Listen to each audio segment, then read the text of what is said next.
എന്ത് പറ്റി? കൊറേ കാലമായാലും ഇങ്ങോട്ടൊക്കെ വന്നിട്ട്. കാര്യമുള്ളപ്പോ വന്നാ മതിയല്ല. എന്താ ഇപ്പൊ കാര്യം? എന്നും ഇങ്ങനെ അടിയും പിടിയും കുത്തും ഒത്തൂർപ്പായിട്ട് ഈ ചേരിയിൽ ഇങ്ങനെ കൂലിപ്പയെടുത്ത് തറന്നാ മതിയാ? അത് പറഞ്ഞ് മനസ്സിലാക്കാനാണ് ഇപ്പൊ ഇങ്ങോട്ട് വന്നത്. അല്ല, നിനക്കൊന്ന് കെട്ടിക്കൂടെ? ഒന്നേ കെട്ടും. അത് നല്ല തൊട്ട് മേടിച്ച് എന്നെ കെട്ടും. നല്ല സെറ്റപ്പ് ഉണ്ടാവുമ്പോ മതിയടേ. എങ്കിലൊരു സെറ്റപ്പ് ഉണ്ട്. ഒന്ന് പോടെ. കാണുമ്പോ കുറെ പുളു അടിച്ച് എന്നെ ഒരു മാതിരി ആക്കിയിട്ട് നീ അങ്ങ് പോകും. അതൊക്കെ വീട്. ഇതൊരു ഉഗ്രം കേസാ.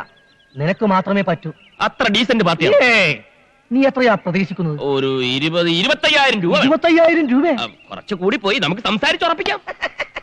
എടാ, നിനക്ക് ഞാൻ 2.5 കോടി രൂപ സ്വത്തുള്ള ഒരു കോടീശ്വരിയെ കെട്ടിച്ച് തരും. ഒരു മാതിരി ഒരു ചായ എടു. എടാ, ഞാൻ കളി പറഞ്ഞതല്ല. എനിക്ക് വേണ്ട. വേണ്ടേ? വേണ്ട. നിനക്ക് ജീവിതകാലം മുഴുവൻ കരക്കാരുടെ മത്തങ്ങ ചേന ചേമ്പ് ചുമക്കാനുള്ള വിധി. ഇനിയിപ്പോ ഞാൻ ആരെ തപ്പിയെടുക്കേണ്ട ഈശ്വരാ? നീ സത്യം പറഞ്ഞാണോ?